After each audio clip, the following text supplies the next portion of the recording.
The email arrived at the Coast Guard Sector North Carolina headquarters at 8:47 hours on a Tuesday morning in March, an automated notification from the National Data Buoy Center that wouldn't have meant anything to most people, but made Lieutenant Commander Sarah Vance sit up straight in her chair and read it 3 times to make sure she wasn't seeing things. A registered emergency position indicating radio beacon had activated approximately 40 nautical miles east-southeast of Cape Hatteras, transmitting coordinates and an identification code that matched a vessel reported missing 11 years, 3 months, and 17 days earlier. The Miss Carolina, a 42-foot charter fishing boat that had disappeared with 4 men aboard during what should have been a routine offshore trip, was talking again. Vance pulled up the original case file, something she'd done dozens of times over the years because the Miss Carolina was one of those cases that stayed with you, the kind where everything went wrong and nobody could explain why. Captain James Bridger, 53, 28 years of commercial and charter fishing experience, licensed and respected, known for his caution and his insistence on safety protocols. His mate, Damon Walsh, 31, former Navy, qualified in everything from navigation to diesel mechanics, and 2 clients, brothers from Raleigh named Kenneth and Paul Driscoll, experienced recreational fishermen who'd chartered with Bridger 3 times before. They'd left Hatteras Harbor on November 18th at dawn, planning to fish the Gulf Stream for tuna and dolphin, and they'd never come back. The initial search had been massive, one of the largest the Coast Guard had mounted in that sector in years. 2 cutters, 4 helicopters, a C-130 fixed-wing aircraft, and coordination with commercial vessels in the area had covered nearly 8,000 square miles over 5 days. They'd found nothing, no debris field, no life raft, no oil slick, no emergency beacon activation. The Miss Carolina had simply vanished in waters that were busy enough that someone should have seen something. The prevailing theory, the one that appeared in the official report after the search was suspended, was catastrophic hull failure, possibly from striking a shipping container lost overboard from a cargo vessel, followed by rapid sinking before anyone could deploy safety equipment or activate the EPIRB.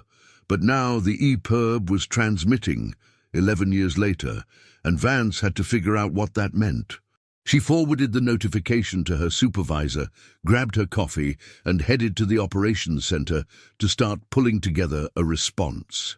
The coordinates put the beacon in international waters, technically outside U.S. jurisdiction, but the vessel registration was American, and the families deserved answers, even after 11 years of silence. If this is real, if there's actually something out there to find, we need to get eyes on it before weather moves in or the beacon dies again, she thought, and she could already feel the story reshaping itself from closed case to active investigation. The first question was verification. EPIRBs were designed to be durable, but 11 years of exposure to salt water and sun would degrade even military-grade electronics. There were documented cases of beacons activating years after vessels sank, sometimes because they'd been trapped in wreckage that finally broke apart, sometimes because changing ocean conditions or marine growth altered buoyancy enough to bring submerged beacons near the surface. But activations after more than a decade were rare enough to be suspicious. Vance needed to confirm that this was the Miss Carolina's actual beacon, and not some kind of registration database error or signal spoofing. She called the National Data Buoy Center in Mississippi, got routed through 2 automated menus before reaching a technician named Marcus Thorne, who pulled up the signal data. The EPIRB was definitely transmitting, he confirmed, and the identification code matched the beacon registered to the Miss Carolina in the Coast Guard's vessel database. The signal strength suggested the beacon was on or near the surface, not submerged, and it had been pinging steadily for approximately 40 minutes before Vance received the notification. Thorne said the transmission pattern was consistent with a modern 406 MHz EPIRB in good condition, which was weird given the beacon's age. but not impossible if it had been protected from the elements somehow. Vance thanked him and hung up, then pulled weather data for the search area. Conditions were marginal. 12-foot seas with winds gusting to 25 knots, but flyable for a helicopter crew. She drafted a mission brief and submitted it through channels, requesting authorization to launch a search and rescue helicopter from Air Station Elizabeth City to investigate the beacon activation. The request moved up the chain quickly, commanders understanding that an 11-year-old cold case suddenly going active was the kind of thing that would draw media attention whether they wanted it or not, and approval came back within 90 minutes. The MH-60 Jayhawk launched at 13:20 hours with a crew of 4, pilot, co-pilot, flight mechanic, and rescue swimmer.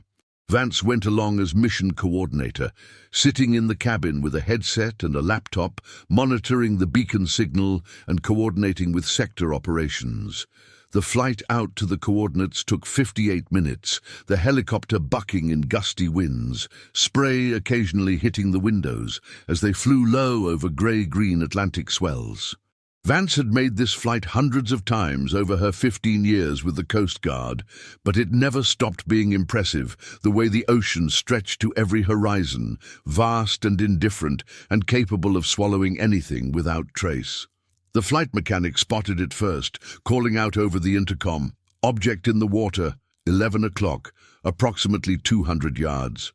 The pilot adjusted course, bringing the helicopter into a hover about 50 feet above the surface, rotor wash flattening the wave tops into a circular area of relatively smooth water. Vance leaned toward the window, following the mechanic's pointing arm, and saw it. A cylindrical orange object roughly the size of a fire extinguisher, floating among the swells with a small antenna extending upward. The Miss Carolina superb, looking remarkably intact for something that had spent 11 years in the ocean. But it wasn't alone. Scattered around the beacon in a rough circle maybe 50 yards across was debris. Lots of debris. Pieces of wood that looked like they'd come from a boat's deck or cabin, fragments of fiberglass hull, their edges worn smooth by time and water, a blue cooler, barnacled and faded, but still intact, a life ring with lettering too degraded to read, a fishing rod, the reel missing but the rod itself still in one piece, and something that made Vance's stomach clench. A life jacket, bright orange against the grey water, floating just at the edge of the debris field. The rescue swimmer, a petty officer named Chris Delgado, was already suiting up. Vance gave him the brief, explained what they were looking at, and Delgado nodded and said he'd retrieved the EPIRB and checked the life jacket. The helicopter descended to 20 feet. Delgado went out the door on the hoist, and then he was in the water, swimming strong strokes toward the beacon. The flight mechanic operated the hoist, keeping tension on the cable, ready to extract Delgado at the first sign of trouble. Delgado reached the EPIRB, secured it with a tether, and signaled for it to be hoisted up. The mechanic reeled it in, and Vance caught it as it came through the door, water streaming off the bright orange casing. The device was surprisingly intact, its housing scratched and discolored but not breached, the antenna bent but functional. She set it aside and watched as Delgado swam toward the life jacket. He reached it, lifted it partially out of the water to examine it, and then his voice came over the radio, tension audible even through the static. "We've got remains. Partial skeleton, looks like it's been in the water a long time. The life jacket is secured around it. I need a recovery basket." Vance felt the moment shift from search to recovery, from hope to grim necessity. She contacted sector operations, reported the find, and requested guidance. The response was immediate. "Document everything. Recover what you can safely retrieve. Mark the location for follow-up investigation." The helicopter crew went to work, Delgado methodically securing items from the debris field and sending them up on the hoist. The EPIRB, the life jacket with its terrible cargo. Pieces of hull with visible identification numbers. The cooler, which turned out to have a name written in faded marker on the lid. Bridger. They worked for 90 minutes, until fuel constraints forced them to break off and head back to shore. Delgado came up last, exhausted from swimming in rough seas, and the helicopter turned west toward Elizabeth City. Vance sat in the cabin surrounded by recovered items, each one sealed in evidence bags, each one a piece of a story that had been lost for 11 years. The partial remains were in a body bag, secured properly but impossible to ignore. And Vance found herself thinking about James Bridges' family, his wife, and 2 adult children who'd spent more than a decade not knowing what happened and how they'd react when they learned that their husband and father was finally coming home. The helicopter landed at 1650 hours, and Vance oversaw the transfer of recovered items to the Coast Guard Investigative Service team that had been mobilized as soon as sector operations received her report about remains. The lead investigator was a senior chief named Anthony Reyes, who'd worked maritime casualties for 20 years, and he took one look at the debris and said this was going to be a long investigation. 11 years in saltwater did things to evidence, degraded materials, scattered wreckage, introduced complications that made determining cause difficult or impossible. But they'd work it, he promised, because the families deserved answers. The EPIRB went to a forensics lab for analysis, the remains went to the state medical examiner for identification, and the debris went into a secure storage facility where it could be examined methodically. Vance wrote her incident report, tagged it to the original Miss Carolina case file, and then made the phone call she'd been dreading. Captain Bridges' widow, Margaret, still lived in the same house in Wanchese, where she'd been living when her husband disappeared. Vance had met her during the original search operation, had promised to call if there were any developments, and now, 11 years later, she was fulfilling that promise. Margaret Bridger answered on the 3rd ring, her voice cautious in the way that people who'd experienced sudden loss were always cautious when the phone rang unexpectedly.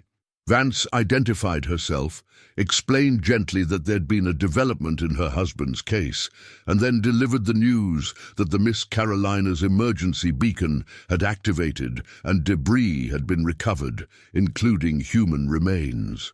Margaret was silent for a long moment, and when she spoke, her voice was shaking. "Is it him? Is it James? We don't know yet," Vance said. "The medical examiner will do DNA analysis, but that takes time. What I can tell you is that we recovered items that belong to the Miss Carolina, and we're treating this as a recovery operation now. Whatever happened out there, we're going to figure it out. I promise you that." Margaret asked questions, some of which Vance could answer, and some she couldn't, and eventually the call ended, with Vance promising to stay in touch as the investigation progressed. Then she made similar calls to the families of Damon Walsh and the Driscoll brothers, delivering the same information and the same promises. Each call was difficult in its own way, reopening wounds that had partially healed, transforming abstract loss into concrete tragedy. But each family said the same thing at the end. "Thank you for not giving up. Thank you for calling. Thank you for still caring. If you're listening to this story, if you understand why it matters to keep searching even when cases go cold and years pass without answers, maybe consider subscribing to hear more stories like this, because the ocean keeps secrets longer than almost any other environment, and sometimes those secrets surface when you least expect them. The forensic analysis of the EPIRB took 3 days and produced results that were both illuminating and puzzling. The beacon had indeed been underwater for an extended period, evidenced by marine growth on the casing and saltwater intrusion in the battery compartment. But the activation that triggered the alert wasn't from the beacon powering on autonomously. Someone or something had manually activated it. The switch on the EPIRB side showed evidence of recent movement, a change in position that had closed the circuit and started transmission. The question was how and why now after 11 years. Senior Chief Reyes assembled his investigative team in a conference room at the Coast Guard station, spreading photographs and evidence logs across a table. The lead forensic analyst, a civilian contractor named Dr. Ellen Parrish, who specialized in maritime evidence, walked them through her findings. The EPIRB showed damage consistent with being in a life raft or similar inflatable container that eventually degraded and released its contents. The barnacle growth on the beacon matched species common in the western Atlantic at depths of less than 100 feet, suggesting the beacon had been near the surface or in coastal waters for much of its time in the ocean. And the manual activation suggested human involvement, though whether that involvement was recent or had occurred years ago was unclear. The debris field told its own story. Dr. Parrish had examined every item recovered from the ocean, documenting damage patterns and degradation rates. The pieces of hull showed catastrophic failure, edges that suggested violent breakage rather than gradual deterioration. The life jacket with the partial remains was a Coast Guard-approved Type 1, designed to turn an unconscious person face up, and it showed signs of having been properly secured, the straps cinched tight. That suggested whoever wore it had time to don it properly, which argued against sudden catastrophic sinking. The cooler with Bridger's name had a waterproof seal that had held, and inside investigators found items that made the case much more complicated. Inside the cooler, protected by the seal that had kept water out for 11 years, were a waterproof pouch containing the Miss Carolina's ship's log, still legible, a handheld GPS unit with a cracked screen but intact memory, and a laminated card with handwritten instructions. Dr. Parrish had photographed the card's contents, and now she projected the image onto a screen for the investigative team to see. The handwriting was cramped, written in pencil, and some of the words were smeared or faded, but the message was clear enough. November 18th, engine failure 35 miles offshore. Dead in water. Sea anchor deployed. Tried to radio, but equipment not working. Water coming in through hull crack discovered in engine compartment. Rate increasing. Deployed life raft. Will abandon ship if it gets worse. Coordinates in GPS. If you find this, we tried to save her. Tell Margaret I love her. Bridger. The room was silent for a moment after Dr. Parrish finished reading. Vance felt pieces clicking together in her mind, the outline of what had happened becoming clearer even as questions multiplied. Engine failure, radio malfunction, hull breach, the kind of cascading failures that could overwhelm even an experienced captain. But if they'd deployed a life raft, why hadn't the original search found them? The Coast Guard had covered the area thoroughly, had looked for exactly the kind of evidence a life raft would provide. Unless they'd drifted farther than predicted, or the raft had failed, or something else had gone wrong after Bridger wrote that note. Reyes asked the question everyone was thinking. The GPS unit, can we recover data from it? If Bridger logged coordinates, we might be able to figure out where the Miss Carolina actually went down. Dr. Parrish nodded. I've got a tech working on it. The unit is old, early 2000s vintage, but the memory is solid state. If it's not corrupted, we should be able to pull waypoints and track logs. Give me 48 hours. While they waited for the GPS data, the medical examiner's office completed its analysis of the remains recovered from the life jacket. DNA extraction from skeletal material that had been in salt water for 11 years was challenging, but the ME had experience with maritime recoveries and pulled enough usable material for comparison. The results came back 3 days after the initial recovery, and they confirmed what everyone had suspected. The remains were those of James Bridger, identified through comparison with DNA from his daughter. The cause of death couldn't be determined from the skeletal evidence, but the ME noted that Bridger had been wearing the life jacket properly and had no obvious traumatic injuries to the bones that survived. That suggested he died from exposure or drowning, not from impact or attack. Margaret Bridger received the identification results privately, before any public announcement.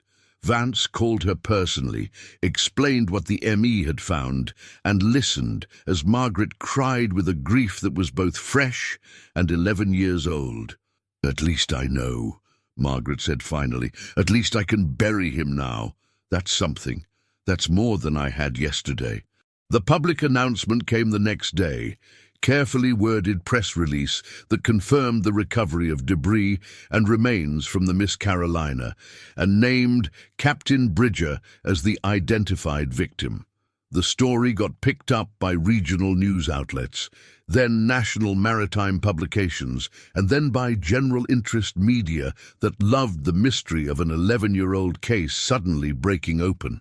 Reporters called the Coast Guard Public Affairs Office asking for interviews and details, and the PAO team worked overtime managing information flow and protecting the investigation's integrity.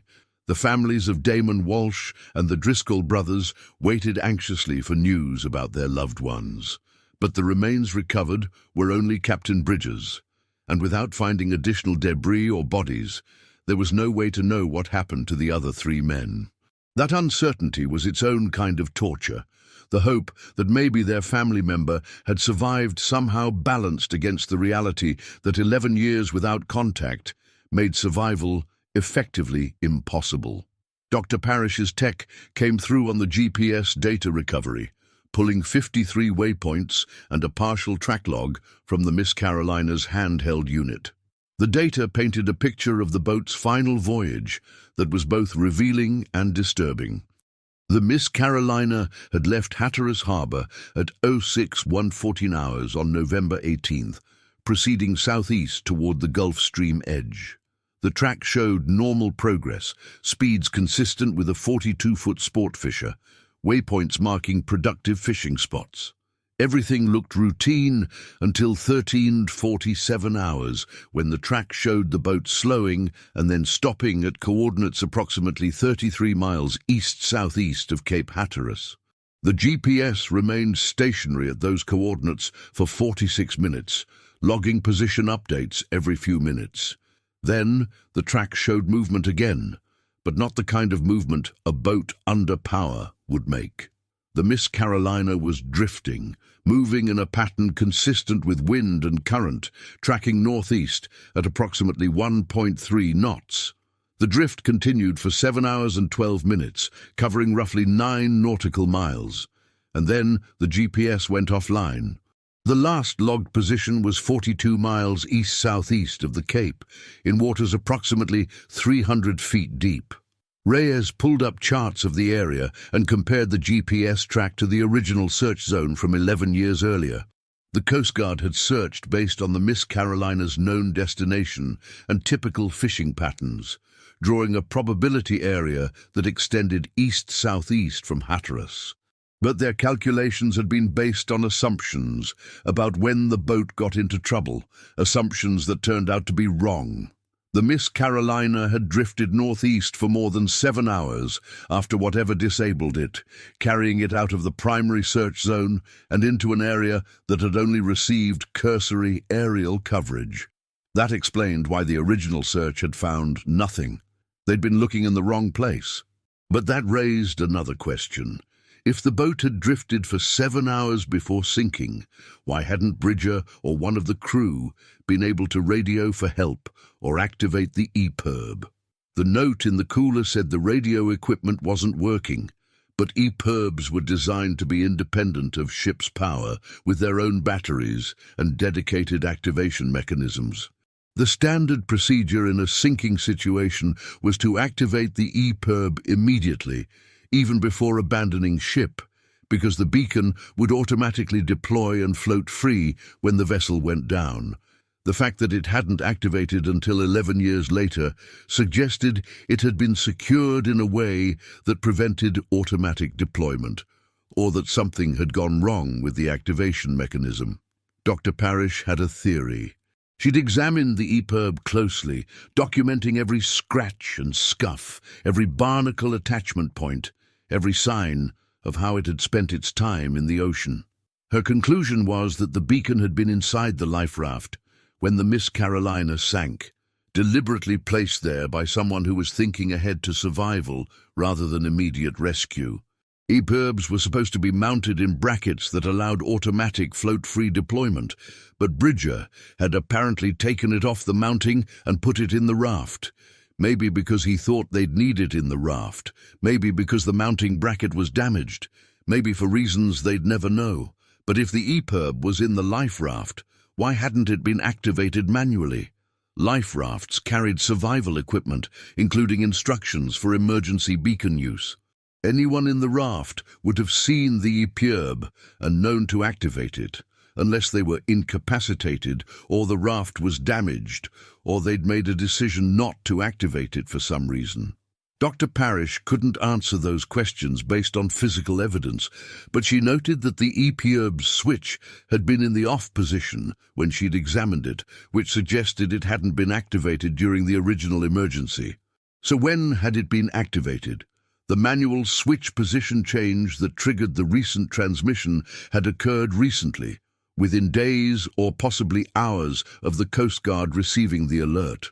Something had moved that switch, closing the circuit and starting transmission. Dr. Parrish's best guess, based on marine growth patterns and evidence of recent abrasion around the switch, was that a large fish or marine mammal had bumped the beacon hard enough to move the switch from off to on. It sounded improbable, but it was the explanation that best fit the physical evidence. The ocean was full of life, and curious dolphins or aggressive sharks had been known to interact with floating objects in ways that occasionally produced unexpected results. With the GPS track recovered and analyzed, the Coast Guard mounted a second search operation, this time focused on the area where the Miss Carolina had actually gone down. A cutter was dispatched to the coordinates where the GPS went offline, carrying sonar equipment capable of imaging the sea floor in 300 feet of water. The mission was designated a recovery operation rather than search and rescue, the timeline making survivor rescue impossible. But the families deserved to know what happened, and finding the wreck would answer questions that 11 years of speculation couldn't resolve. The cutter reached the search area on a grey morning 6 days after the EPIRB activation and began running sonar transects in a grid pattern centered on the last GPS coordinates. Side-scan sonar sent acoustic pulses toward the bottom, receiving echoes that created detailed images of seafloor topology and anything resting on it. The operator, a petty officer who'd done hundreds of these searches, watched the displays carefully, looking for the distinctive signature of a wrecked vessel.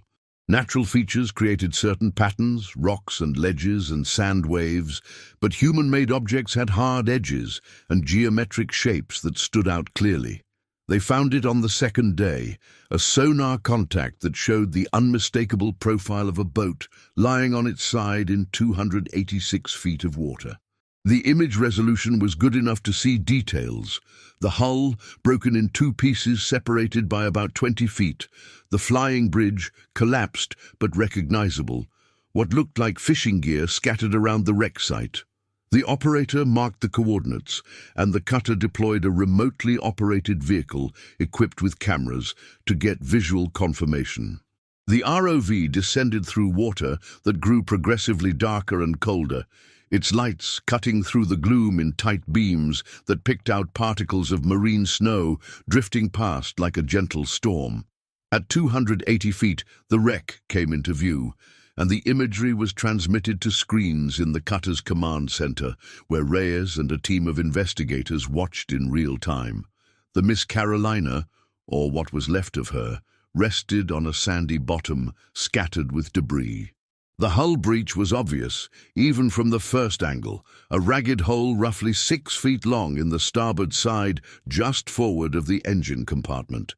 The edges of the breach showed outward deformation, which suggested internal pressure had blown out the hull, rather than external impact breaking it inward. That was consistent with catastrophic engine failure, possibly an explosion or fire that breached the hull and compromised the boat's buoyancy. The breach would have let water in rapidly, and in rough seas with the boat already disabled, Bridger wouldn't have had much time to respond. The ROV maneuvered around the wreck, documenting everything. The cabin was mostly intact, but filled with marine growth, anemones and soft corals covering every surface. The flying bridge where Bridger would have controlled the boat was collapsed, the support structure corroded through, and the helm station buried under accumulated sediment. Fishing rods were still in their holders, though the lines were long gone. A large blue cooler, different from the one recovered with the EPIRB, was wedged against the cabin bulkhead, its lid secured with bungee cords. The ROV operator used the vehicle's manipulator arm to examine the wreck more closely, looking for anything that might provide additional clues about what happened. In the debris field around the main hull sections, the cameras picked up items that made Reyes request additional documentation. A second life jacket, this one not secured around remains but tangled in fishing line. An emergency flare case, its contents long since degraded. And most significantly, pieces of what looked like a life raft, deflated and torn, but recognizable by its orange color and the attached survival equipment canister. So they had deployed the life raft, just as Bridger's note said they would. But something had gone wrong. The raft had been damaged or had failed somehow, and instead of providing salvation, it had become another piece of debris on the ocean floor. Reyes made notes, formulating theories about the sequence of events. Engine failure, possibly from fire or mechanical breakdown.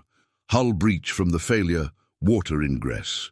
Attempts to radio for help failing because the radio equipment was damaged by whatever caused the engine failure. Deployment of the life raft as the boat started going down. But then what? Had the raft inflated properly? Had the men made it aboard? Had it torn or capsized, dumping them back into the ocean? The ROV continued its survey for 3 more hours, gathering video and still imagery from every angle. But it couldn't answer the most important question. Where were the other 3 men? Captain Bridger's body had surfaced with the EPIRB after 11 years, but Damon Walsh, Kenneth Driscoll, and Paul Driscoll were still missing.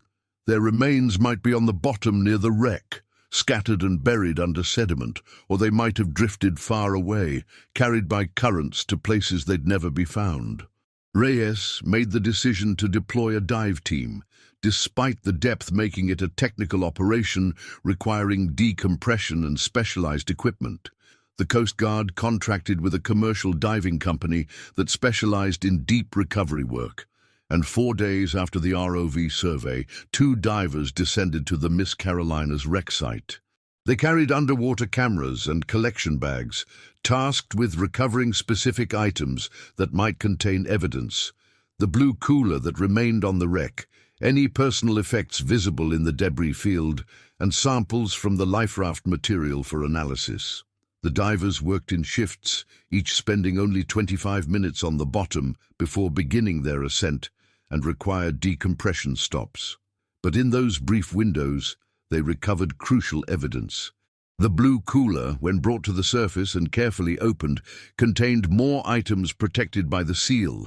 A wallet belonging to Damon Walsh, with his license and credit cards still intact. A waterproof camera with film that might or might not have survived, and a plastic bag containing handwritten notes on pages torn from a spiral notebook. The notes were written in different handwriting than Bridger's log entry, and they told a story that was both tragic and illuminating. The first note was dated November 18th evening, and was written by Damon Walsh. Engine fire. Captain managed to kill it before it spread to fuel tanks, but the heat damaged hull plating. We're taking on water faster than bilge can handle. Radio is fried from the fire. We got the raft deployed and loaded supplies, going to abandon at dark if she doesn't stabilize. Current is pushing us northeast. If anyone finds this, tell my mom I thought about her. The second note was dated November 19th, written by Paul Driscoll, in the raft since midnight. Miss Carolina went down around 01:30. We got off before she went under. Raft is holding air, but one of the chambers isn't inflating right. Cold. Wet. Captain thinks we're 15 miles east of where we started. Trying to paddle west toward shore, but current is strong. Saw a tanker this morning, but they didn't see us. Flares aren't working. Too wet. Kenneth is getting sick. The third note was dated November 20th. Kenneth Driscoll's writing, shakier than his brother's. Raft is falling apart. Seams are leaking. We've been bailing water all night, but it's getting worse. Paul is weak. Captain and Damon are still trying to keep us together. I don't think we're going to make it. Tell Sarah I love her and I'm sorry. Tell her to be happy." There were no more notes after that. The divers found no additional remains near the wreck site, no signs of the other 3 men. The life raft pieces they recovered showed significant damage, tears in the fabric and failed seam bonds that suggested manufacturing defect or damage during deployment. A properly functioning life raft should have kept 4 men alive for days or even weeks, long enough for the Coast Guard search to find them. But this raft had failed, and the men had died because of it. Dr. Parrish sent the raft material to a specialist laboratory that analyzed the failure modes. The report came back 3 weeks later and was damning in its conclusions. The life raft was a model that had been subject to a manufacturer's recall in 2009. 2 years before the Miss Carolina disappeared, because of defective seam adhesive that degraded over time and failed under stress. The recall notice had been sent to registered boat owners, but there was no record of Captain Bridger receiving it or responding to it. Either the notice had never reached him, or he'd missed it, or he'd intended to deal with it and forgotten. That single overlooked piece of mail had cost 4 men their lives. The revelation about the defective life raft changed the investigation's focus. This wasn't just a tragic accident. It was a failure of safety systems that should have prevented deaths. Reyes coordinated with the National Transportation Safety Board, which had jurisdiction over maritime accidents involving manufacturing defects, and a joint investigation was launched to determine how many other boats might still be carrying recalled life rafts. The manufacturer had gone out of business in 2015, bought out by a larger company that inherited the liability but not the organizational knowledge, and tracking down boats with the defective rafts became a bureaucratic nightmare involving multiple agencies and incomplete records. While the agencies worked through the recall investigation, Vance focused on bringing closure to the families. She met with Margaret Bridger again, this time to deliver not just her husband's remains, but the story of what had happened, pieced together from notes and evidence and forensic analysis. Margaret listened quietly, occasionally asking questions, and when Vance finished, she sat for a long time without speaking. Finally, she said, "He did everything right. The fire, the raft, trying to save them all. He did everything right and they died anyway because of a defective raft he didn't know about." That's not fair. Vance agreed it wasn't fair, and she didn't try to make it seem otherwise. Sometimes bad things happened to good people who did everything right. Sometimes the system failed, and people died because of failures that were preventable but weren't prevented. The Miss Carolina's tragedy was one of those cases, a cascade of failures that started with a mechanical problem and ended with 4 men dead because a life raft didn't perform as designed. The families of Damon Walsh and the Driscoll brothers received the same briefing, the same carefully assembled explanation of what the evidence showed. None of them had bodies to bury, which was its own kind of torture, but they had answers. And they had their loved ones' last words written in those notes recovered from the cooler. Damon's mother cried when she read her son's note, touching the water-stained paper like it was sacred. Paul Driscoll's wife held his note to her chest and couldn't speak. Kenneth Driscoll's wife, Sarah, the woman he'd asked his brother to tell he loved her, said thank you over and over until the words lost meaning and became just sound. The investigation concluded 8 months after the EPIRB activation, with a final report that detailed the entire sequence of events from engine fire to final sinking. The report made 12 recommendations for preventing similar accidents, including stricter enforcement of safety equipment recalls, mandatory annual life raft inspections, redundant communication systems on charter vessels, and improved EPIRB mounting systems that ensured float-free deployment even if the beacon was moved from its bracket. Some recommendations were adopted quickly by the Coast Guard and implemented as new regulations. Others stalled in the usual morass of maritime bureaucracy and industry pushback. Margaret Bridger held a funeral for her husband in Wanchese, a service attended by hundreds of people from the fishing community who'd known James Bridger as a colleague, competitor and friend.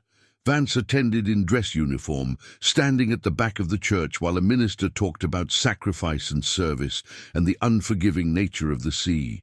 Afterward, Margaret asked Vance to come to the burial, and Vance stood with the family while Captain Bridger's casket was lowered into earth that was salt-scented from its proximity to the ocean he'd loved, and that had killed him. Damon Walsh's mother created a memorial at sea, chartering a boat to take family and friends to the coordinates where the Miss Carolina had gone down. They scattered flowers and ashes from a brother who died years earlier, and they read the note Damon had written in the cooler. The boat captain, a friend of Bridger's who'd fished these same waters for 30 years, played a Navy hymn over the boat's speakers, and everyone stood in silence while the music echoed across the swells. The Driscoll family held a joint memorial for Kenneth and Paul at a church in Raleigh, celebrating the brothers who'd done everything together, including dying. Their notes were read aloud, and family members shared stories about fishing trips and childhood adventures and the bond between brothers that transcended everything. Paul's wife asked Vance if her husband had suffered, and Vance said honestly that she didn't know, that exposure and drowning could be quick or slow depending on conditions, but that the notes suggested the men had stayed together and tried to take care of each other to the end. That seemed to help. The idea that they hadn't been alone. If you've stayed with this story through all its painful revelations, if you understand why it matters to find out what happened even when the answers hurt, maybe hit that subscribe button, because there are thousands of other families out there waiting for news about missing loved ones. And sometimes the ocean decides after years or decades to give back what it took. The story could have ended there, with funerals and memorials and a closed case file. But 11 years of mystery had created momentum that didn't stop just because official investigations concluded. Maritime historians and amateur researchers continued to examine the Miss Carolina case, looking for patterns or lessons, or just trying to understand how 4 experienced men could disappear so completely for so long. Some of that research was serious and valuable, analysis of weather patterns and current data that refined understanding of where wreckage might have drifted. Some of it was conspiracy theory nonsense, claims that the Miss Carolina had been sunk deliberately or that the recovered evidence was fabricated. One researcher, a retired oceanographer named Dr. Helen Moss, who'd spent 40 years studying Atlantic currents, became fascinated by the question of where the other 3 bodies had gone. She pulled data from the National Oceanic and Atmospheric Administration's Ocean Model Archives, input the coordinates where the Miss Carolina sank and the date, and ran simulations of how objects floating at the surface would have drifted over the following days and weeks. Her results suggested that bodies or debris from the sinking would have been caught in the Gulf Stream and carried northeast, potentially traveling hundreds of miles before either sinking or washing ashore. Dr. Moss published her findings in a maritime journal, including maps showing probable drift trajectories. The publication caught the attention of a beach cleaner in Nova Scotia who'd found human remains on a remote beach 8 years earlier. The remains had never been identified, logged as unknown in a provincial database, and the beach cleaner had always wondered if they might be connected to some larger story. He contacted Dr. Moss, who connected him with the Coast Guard Investigative Service, and DNA analysis determined that the Nova Scotia remains were those of Damon Walsh, who'd drifted 1,700 miles from where he died before washing ashore. The discovery allowed Damon's mother to finally hold a proper burial. She arranged transport of her son's remains back to North Carolina, held a small service with immediate family, and interred him next to his father in a cemetery overlooking the Sound. She told Vance afterward that it helped, having a place to visit, having somewhere concrete to direct her grief. The abstract loss of 11 years had been replaced with something tangible, and that made it easier to bear somehow. But Kenneth and Paul Driscoll remained missing. Dr. Moss's drift models suggested their bodies might have travelled even farther than Walsh's, possibly into the Labrador Current, and from there into the Arctic Ocean or the Mid-Atlantic Ridge System. The chances of recovery after so many years and so much distance were effectively zero. Their families accepted that they'd never have bodies to bury, that memorials and memories would have to be enough. The defective life raft investigation produced its own aftermath. The joint NTSB and Coast Guard review identified 237 recreational and commercial vessels still carrying the recalled rafts, and a mandatory inspection and replacement program was instituted. Most boat owners complied quickly, horrified by the Miss Carolina story and grateful for the warning. But 38 owners couldn't be located, their boats sold or scrapped or simply disappeared from registration databases, and those rafts remained out there somewhere, potential death traps waiting for the next emergency. The manufacturer's successor company settled a wrongful death lawsuit filed by the families for an undisclosed amount, though people familiar with maritime law estimated it in the seven-figure range. The settlement included an admission that the original recall had been inadequately publicized and that the company bore responsibility for the deaths. Margaret Bridger used her portion of the settlement to establish a foundation that provided safety equipment grants to small charter fishing operations, the kind that couldn't easily afford to upgrade aging gear. Damon Walsh's mother donated her settlement to a scholarship fund for children of commercial fishermen. The Driscoll families used theirs to fund maritime safety research at North Carolina State University. Vance got promoted to commander 2 years after the Miss Carolina case concluded, and she moved to a different duty station. But she stayed in touch with the families and continued to follow developments in the case. She testified at NTSB hearings about life raft safety, sharing details from the investigation and advocating for stricter oversight of safety equipment manufacturing and distribution. Some of her recommendations were adopted, some weren't.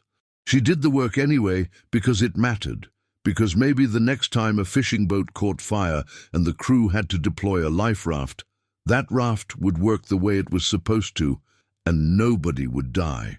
The Miss Carolina's EPIRB, the device that had started everything by activating after 11 years, was donated to the Coast Guard training facility in Yorktown, Virginia, where it became part of a display about search and rescue technology and the importance of proper beacon maintenance. Instructors used it as a teaching tool, showing students how the beacon had survived 11 years in the ocean and then activated by chance, and emphasizing that emergency equipment only worked if it was maintained and deployed correctly. The story resonated with young Coast Guardsmen and women, a reminder that their work had real stakes and that paying attention to details could mean the difference between life and death. On the 10th anniversary of the EPIRB activation, Vance organized a memorial event at Hatteras Harbor, where the Miss Carolina had departed on its final voyage. The event brought together families, Coast Guard personnel who'd worked the case, maritime safety advocates, and members of the fishing community who'd known Captain Bridger and his crew. Speakers talked about the lessons learned from the tragedy, about the importance of safety equipment and maintenance, about the unforgiving nature of the sea and the need to respect its power. Margaret Bridger spoke last, her voice strong despite the emotion behind it. She talked about her husband's love for the ocean, his skill as a captain, his commitment to safety. She talked about how he'd done everything right and died anyway because a system failed. And she challenged everyone present to honor the memory of the 4 men by demanding better, by holding manufacturers accountable, by maintaining equipment properly, by taking safety seriously even when it seemed like overkill. Because the next life saved might be your own, or your father's, or your son's. The crowd was silent when she finished, and then someone started clapping, and then everyone was clapping, and Margaret stood at the podium with tears running down her face, accepting the tribute on behalf of her husband and the 3 men who died with him. It wasn't closure exactly, but it was acknowledgement, recognition that their deaths had meaning beyond the simple fact of loss. After the memorial, Vance walked down to the harbour and stood at the end of the pier where charter boats were moored. The Miss Carolina's slip was occupied by a different boat now, a newer vessel with modern equipment and updated safety systems. The fishing industry had changed in 22 years since the Miss Carolina sank, with better technology and stricter regulations, and a culture that took safety more seriously. But the ocean remained the same, indifferent and dangerous, capable of killing anyone who forgot to respect it. Vance thought about the chain of events that had brought her here, from that automated email notification about an EPIRB activation, to standing on this pier, remembering 4 men she'd never met, but whose stories she'd helped tell. She thought about the families who'd waited 11 years for answers, and then spent another 11 learning to live with them. She thought about the system failures and human errors that had combined to create tragedy, and the work that had been done since to prevent similar failures. And she thought about the ocean, about the way it kept secrets and occasionally released them, about the debris field 40 miles offshore where the Miss Carolina rested in darkness with her story finally told. The case was closed, officially and emotionally, but it persisted in memory and policy, in safety regulations and warning systems, in the consciousness of anyone who'd learned about it and thought twice before heading offshore without proper equipment or preparation. The fishing community never forgot. Captain Bridger's name was added to a memorial wall at the One Cheese harbour that listed fishermen lost at sea, joining dozens of other names stretching back a century. The Miss Carolina became a cautionary tale told by old captains to young ones, a reminder that experience and skill weren't enough if your equipment failed.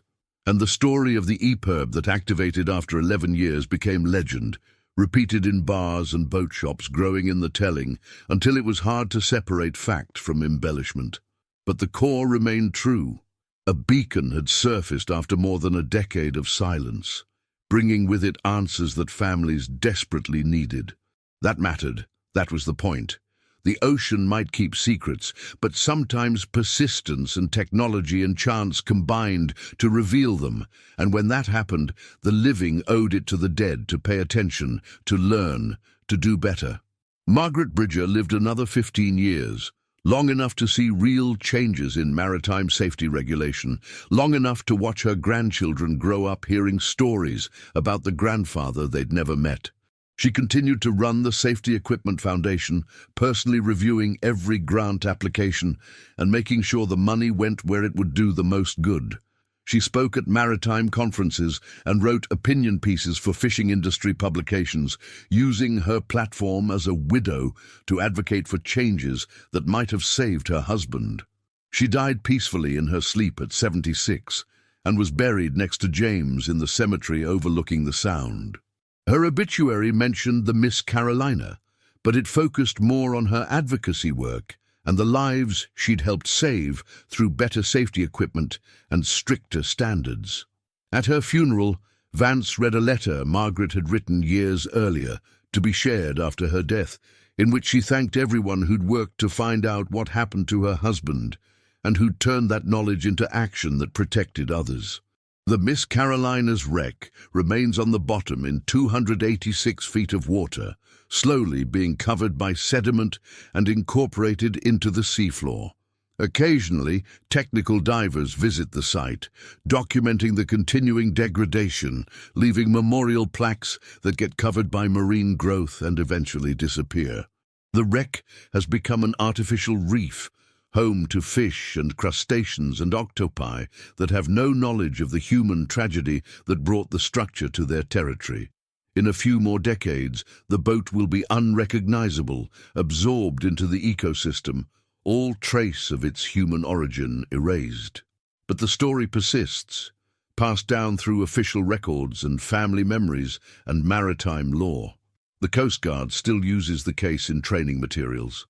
Universities still cite it in research papers about accident investigation and system failure, and the families still gather occasionally, connected by shared loss and the knowledge that came from it. Vance retired from the Coast Guard at 55 after 30 years of service that included dozens of cases, but none that stayed with her quite like the Miss Carolina. She moved to a small coastal town in Maine, bought a house with a view of the water, and volunteered with the local harbour master's office, reviewing safety equipment on recreational vessels. She'd spot the recalled life raft model occasionally, still in service despite the mandatory replacement program, and she'd patiently explain to boat owners why they needed to upgrade, telling them the story of 4 men who died because their raft failed. Most owners listened and thanked her and ordered new rafts. A few resented what they saw as government overreach, insisted their equipment was fine, argued that the Miss Carolina case was an outlier not worth the expense of new gear. Vance didn't argue with them. She'd file her report with the harbour master, who'd follow up with official notices and eventually fines if the owners didn't comply. The system worked slowly, but it worked, and boats were safer because of it. On the 20th anniversary of the EPIRB activation, Vance was invited to speak at a Coast Guard symposium on long-term missing persons investigations. She presented the Miss Carolina case from beginning to end, walking through the 11 years of mystery, the chance activation that broke it open, the investigation that followed, and the policy changes that resulted. Her presentation emphasized the importance of never giving up on cold cases, of maintaining databases and following leads no matter how old, of understanding that closure mattered to families even decades after loss. The audience, mostly young officers who'd been children when the Miss Carolina disappeared, listened with attention that bordered on reverence. Several approached Vance afterward with questions, and one young lieutenant asked if she thought the families had really found peace. Vance considered the question carefully before answering. Peace might be too strong a word, she said, but they found truth, and truth matters. Not knowing is its own kind of torture. Knowing, even when the knowledge is painful, at least gives you something solid to stand on. That's what we gave them. That's what the EPIRB gave them after 11 years, a place to stand. The lieutenant thanked her and walked away, and Vance stood at the window, looking out at the harbour, where Coast Guard cutters were moored, thinking about all the people who'd worked the Miss Carolina case over the years, and all the families who'd waited for answers, and the 4 men whose deaths had taught lessons that might save countless lives going forward. If nothing else, that was redemption of a sort. Not resurrection, not undoing, but meaning extracted from meaningless loss. And maybe that's all any of us can do in the face of tragedy, Vance thought. Find the lessons, apply them, make the world incrementally safer for the next person. Captain Bridger and his crew couldn't be brought back, but their story could prevent others from dying the same way. That had to be enough, because it was all that was available. The ocean continued its endless work, waves eroding coastlines and redistributing sediment and carrying things from one place to another according to laws of physics that cared nothing for human concerns. Somewhere in those depths were secrets that would never surface, people and vessels and stories lost beyond recovery. But occasionally, through chance or persistence or the intersection of both, something came back. A beacon activated, a body washed ashore. A piece of debris appeared with a story written on it. And when that happened, there were people like Vance and Reyes and Dr. Parrish and all the others who'd worked the Miss Carolina case, people who cared enough to investigate and document and extract meaning. That was the promise society made to people who went to sea. If you don't come back, we'll look for you. And if we find you, we'll tell your story, and your loss won't be forgotten or wasted. It was a small promise in the face of the ocean's vastness, but it mattered to the families, to the professionals who did the work, and to the missing themselves, wherever they ended up, it mattered. If you've stayed with this story to the end, through all its technical details and emotional weight, through the investigation and the aftermath, and the long arc of how tragedy becomes policy, becomes prevention, then you understand something important about why we tell these stories. They're not entertainment, though they may be compelling. They're not mystery for mystery's sake, though the questions are genuine. They're documentation, testimony, remembrance. They're how we honor the dead and protect the living.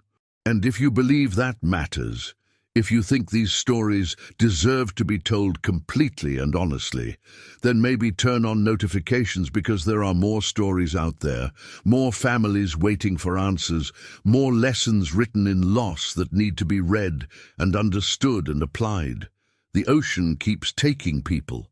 We keep searching for them. And occasionally, after years or decades of silence, something surfaces that changes everything. When it does, someone needs to be paying attention. Someone needs to do the work of investigation and analysis and translation from evidence to understanding. That's the work. That's what matters. And that's why we keep telling these stories, even the ones that hurt, even the ones without happy endings, even the ones that took 11 years to break open and another 11 to fully understand.